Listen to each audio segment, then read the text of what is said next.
이번에는 독재에 맞선 민주주의라는 주제로 1970년대 민주주의 역사에 대해 살펴보도록 하겠습니다. 1970년대는 많은 분들이 알고 있는 것처럼 유신체제, 한국에 있었던 독재 역사에서 가장 강한 독재가 있었던 시절이죠. 70년대 독재가 전면화됐던 시절이라고 얘기할 수 있는데, 그것은 그 박정희 대통령이 집권을 연장하고 1963년, 67년도 대통령 선거에서 당선이 된 다음에 2번 이상 못하게 헌법에 되어 있었기 때문에 개헌을 거쳐서 3번 할 수 있도록 만들기 위해서 개헌을 시도하면서부터 우리가 독재 역사에서 독재가 전면화됐다라는 평가를 하게 되는데요.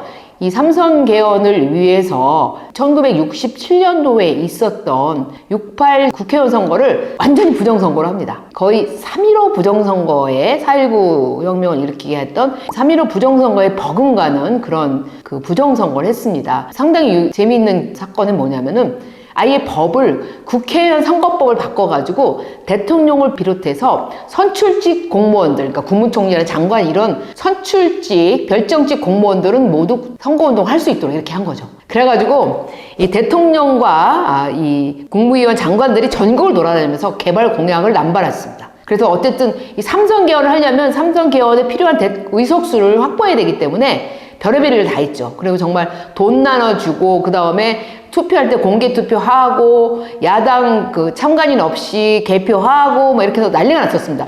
그래서 이 결과로 어떤 개헌선은 만들어냈지만 이 여파가 너무 커가지고 학생들과 야당이 부정선거를 고발하는 그런 이제 운동을 하고 선거를 다시 치러야 될 것을 요구하는 운동을 했었는데, 이게 굉장히 강력해가지고 그 해에 국회가 언제 개원을 했냐면 11월 달에 했어요. 그러니까 6월 달에 선거를 치르고 국회가 개원을 못한 거예요. 계속 반대운동이 있어가지고. 그때부터 이제 그 시작이 됐고, 결국은 삼선을 할 수 있도록 헌법을 개정을 했고요. 그리고 72년도에 유신체제를 선포하면서 우리가 알고 있는 양성우 시인이 얘기한 겨울공화국으로 들어가게 됩니다. 이 겨울공화국을 상징하는 가장 대표적인 건 여러분이 잘 아시지만, 머리를 장발을 하면 단속을 하고 미니스커트를 입으면 단속하는 그런 일상까지도 단속을 하는 시대였지만, 그거보다 더 무서운 것은 자신의 체제를 비판하는 모든 사람들을 즉시 체포해서 입을 닫도록 만드는 그런 굉장한 탄압을 하게 되는데요. 그것을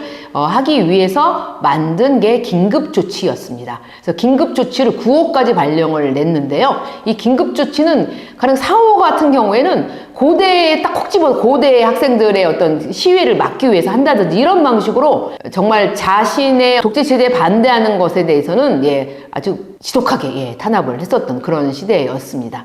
그랬을 때 정말 놀랍게도 그렇게 반체제 운동을 절대로 허용하지 않겠다는 의지를 가지고 탄압을 했음에도 불구하고 1970년대 민주화 운동이 일어나기 시작합니다. 이때부터 오늘날 우리 사회의 민주주의를 지켜나가고 민주주의를 체제를 만들어가고 한국 사회가 민주주의를 공고하게 되는, 우리가 1987년 6월 항쟁으로 보통 그렇게 얘기하는데, 그 6월 항쟁을 비롯해서 이런 민주화 운동을 움직여가는 사람들이 이때부터 형성이 됩니다. 그래서 제가 그거를 어떤 말로 설명하냐면 운동사회라고 얘기합니다. 이게 운동권이라고 보통 사람들이 얘기를 하는데, 왜 운동사회라고 부르냐 하면은 한국의 근현대에서 민주주의 역사에서 운동은 굉장히 특별한 지위를 갖고 있어요. 가령 이제 이 정치와 운동이 다른 거예요, 한국 사회에서는. 이게 언제 만들어진 거냐면 1920년대에 일본의 식민 통치 하에서 조선사회가 있고 조선인 사회가 있었어요. 조선사회는 뭐냐면 일본인과 한국인이 같이 사는 사회인 거죠. 일본인과 한국인이 같이 사는 경우에는 뭐 세금 내고 투표하고 뭐 여러 가지 활동은 같이, 그런 사회적 활동이나 정치적인 이런 활동 같이 하지만 딱 조선인 단체로만 구성되어 있는 조선인 사회가 따로 있었어요. 그러니까 우리가 학교에서 배우는 많은 단체들은 일본인이 있었던 게 아니죠. 우리가 일제시대라고 하면서 우리가 배우는 많은 신간을 비롯한 많은 단체들은 한국인만 했던 단체들이에요. 이렇게 조선인 사회가 형성되어 있었고, 조선인 사회에 속한 사람들이 단체를 만들어서 사회 운동을 했잖아요. 그러니까 운동의 방식으로 저항을 한 거죠. 근데 이런 것들이 잠시 해방 직후에 나타났다가 반공의 이 칼날 속에서 이제 사라졌다가 다시 70년대에 결집이 시작됩니다. 70년대에 유신 반대 운동을 시작하면서 운동사회가 형성되기 시작하는데, 그때 제일 먼저 등장한 사람들이 제야 세력입니다. 제야 세력이라는 건 정치적 영향을 갖고 있고, 제야 세력이 누구냐 하면 대통령도 했던 윤보선, 4.19 혁명으로 대통령을 했던 윤보선도 제야 세력인 거죠. 이때는 정당에도 들어가 있지 않고 이 바깥에서 활동을 하면서 정치적 영향을 가진 사람들 제야 세력이라고 부르는데, 이 제야 세력들이 활동하기 시작하고요. 그 다음 어떤 활동을 하느냐, 민주구국 선언이라든지 이런 계속된 선언문을 발표하면서 선언문에 사인합니다. 개별 사인합니다. 그래서 기록에 보면은 이거 되게 70년대에는 이게 어떤 선언문이 있으면 타이핑이 딱 돼 있으면 밑에 이렇게 딱 이 자기 이름을 써요. 그래서 선언을 하고 이제 잡혀가는 거죠. 예. 그런 식으로 이제 제야에서도 활동을 하게 되고, 또 하나가 학생운동 세력이 74년도에 민청학년이라는 조직이 이제 전국적 조직이 만들어졌는데 바로 탄압을 당하거든요. 다 잡혀가고, 예. 그 중에서 이제 그 잡혀가신 분 중에 이제 유명한 역사학자 한 분도 계시죠. 서중석 선생님이랑 현대사를 연구를 이끌으셨던 선생님도 그때 이제 잡혀가셨습니다. 이런 어떤 학생운동이 이제 성장하기 시작하면서 이 제야 세력과 학생운동을 중심으로 민주화 운동 세력이 결집을 하면서 이 운동사회를 만들어 가는데, 또 하나의 특징, 한국에서의 운동의 특징이 뭐냐면 연대예요. 연대에 기반한 운동사회가 만들어져요. 이 연대도 일제시대로 넘어가 보면은 3.1운동 때도 보면은 학생과 종교계가 같이 연대를 한다든지, 기본적으로 물리력을 일본이 갖고 있기 때문에, 그러니까 경찰이든 군인이든 간에 조선총독부 물리력을 갖고 있기 때문에 한국인들이 3.1운동 할 때도 비폭력을 주장하잖아요. 그런 것처럼 어차피 약자인 거죠. 식민지에서 민족차별을 받는 약자로서의 한국인끼리는 똘똘 뭉치는. 그래서 이제 예를 들어서 백정 출신들이 형평사 운동을 했을 때 우리가 기본적으로 민족차별을 받는데 우리 안에서 우리끼리 차별하는 건 있을 수 없다. 그래서 많은 사회운동 세력들이 이 형평사 운동을 지지해 줍니다. 결과적으로 어떻게 되냐면 이 형평사 운동이 지나가면서 사실 백정 출신에 대한 차별이 없어지고, 급기야 한국 전쟁기까지 오면서 지금은 자기 조상 중에 백정이나 백정 출신이 있었다고 주장한 사람은 한국 사회에서 몇 분 계시죠? 예. 진주에 가면 계시는데, 예. 진주에는 형평사가 만들어졌기 때문에 지금도 자기 조상이 이제 백정이라고 말씀하시는 분들이 계시긴 하지만 그 외에는 거의 찾아볼 수 없을 정도로, 예, 사라졌죠.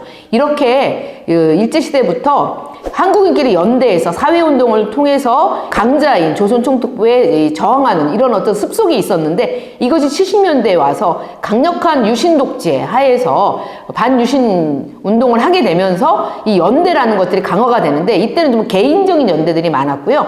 단체를 만들어도 바로 이렇게 구속을 하거나 이러면서 이제 단체가 오래 유지되지 못했어요. 개별적인 연대를 했었고요. 학생들은 좀 이렇게 조직적으로 민청학년 이런 조직을 만들어서 이 학생들은 좀 연대를 어떤 조직적 연대를 했고, 제야 세력들은 어떤 개별적 연대를 하고 또 때로는 조직적 연대를 하면서 그렇게 유지돼 왔는데, 이렇게 연대에 기반한 운동사회가 1970년대에 만들어졌고요. 이것이 80년대에 민중운동 세력, 그 다음에 90년대 시민사회 운동 세력들이 시민운동이 붙으면서 거대한 운동사회를 형성하게 됩니다. 이분들이 나중에 이제 또 설명을 드리겠지만, 이분들이 2000년대에 들어와서 김대중 대통령 정권 교체가 되면서 제도권에도 들어가게 되고, 그 다음에 이제 운동도 계속 시민운동도 하게 되고 민중운동도 하게 되면서 또 우리 사회에서 주류로 점점 자리 잡게 되고, 2000년대 들어와서 광장을 열었더니 거기에 시민들이 쏟아져 나와서 주권자로서 광장 민주주의가 펼쳐지게 되는 거죠. 이게 지금 오늘날 우리 사회의 민주주의를 지탱하는 굉장히 커다란 힘이고, 이 뿌리가 70년대에 있다라는 말씀을 드리고, 그렇게 강력한 독재에 맞서서 또한 그런 이게 강력한 또 이 운동이 이제 출발을 했다는 점에서 70년대에 좀 그런 의의가 있다라는, 민주주의 역사에 그런 의의가 있다라고 생각을 합니다. 그런데 이제 유신독재라고 우리가 이제 부르는데, 그 유신독재 이념을 박정희 대통령은 계속 한국적 민주주의라고 주장을 했어요. 그러니까 이게 뭐냐면, 독재를 하는 사람도 자기는 민주주의라고 생각해요. 이게 한국의 이제 특징인 건데, 제가 이제 늘 설명할 때 조선의 성리학이 그런 것처럼 그냥 한국인의 절대적 신념체계예요. 지금도 보면 의회 독재 이런 말 하잖아요. 사실 의회에 독재는 못 붙여요. 왜냐하면 일단 행정력이 없고, 국회의원 다 선거하잖아요. 선거로 선출된 거 대통령 똑같이 선출한 거예요. 그렇기 때문에 거기다 대고서, 그리고 이번에도 보셨겠지만 행정부가 거부권을 행사하면 아무리 다수라도 의회 할 수 있는 일이 없어요. 그렇기 때문에 그런 말을 할 수 없지만, 그런 말을 하면서 계속 사람들 의회 독재라고 얘기하는 것처럼 나의 반대편, 그러니까 나는 민주주의자고 상대는 반민주주의자다, 이렇게 어떤 반민주의 코드로 서로를 이렇게 이야기하는, 그래서 제가 서두에 모두의 민주주의라는 제목으로 이 강의를 하겠다고 한 게, 이제서야 말씀드리면 그런 생각을 가지고 모두의 민주주의라는 개념을 쓴 건데요. 사실 보면 이때에도 박정희 대통령도 이 유신 독재를 한국적 민주주의라고 끝까지 주장했어요. 흥미로운 건 1979년도 연두 기자회견, 그러니까 1979년 11.6 사태로 이제 결국 무너지게 됐는데 그 연두 기자회견에서도 뭐라고 얘기하냐면 오늘날 유신 체제는 그러한 취지와 정신을 많이 가미한 체제이다. 어떤 체제? 우리가 말하는 한국적 민주주의다라고 주장을 합니다. 네. 그 다음에 거기에 맞서는 그러면 운동사회의 이 제야 세력과 학생운동 세력은 무엇을 주장했느냐? 혹시 뭐 아시는 분이 있을지 모르는데 삼민주의란 말이 있어요. 근데 거기 뭐 주의라고 붙이게 그래가지고 막 강조하진 않지만 민족, 민주, 민중 이렇게 민족, 민족주의, 민주, 민주주의, 민중, 민중주의 이렇게 세 가지를 강조하는 삼민이 이 저항연대의 이념이었어요. 기치였어요. 그러니까 이념까지 얘기하기 너무 강할 것 같아서 제가 기치라고 설명을 드리겠는데 이 민족, 민주, 민중 그런데 이 출발점이 어디냐면 1974년도에 민청학년이라고 한 학생운동 조직에서 내놓은 성명 이름이 민중, 민족, 민주선언이었어요. 그러니까 이때부터 시작해서 이건 지금까지도 운동 사회를 구성하고 있는 많은 사람들이 공유하고 있는 가치인 거죠. 민족주의, 민주주의, 민중주의. 그 다음에 70년대에서 또 하나 주목할 것은 반독재 저항운동의 하나로 인권운동이 이제 등장했는데 사실 인권운동은 사회운동이거든요.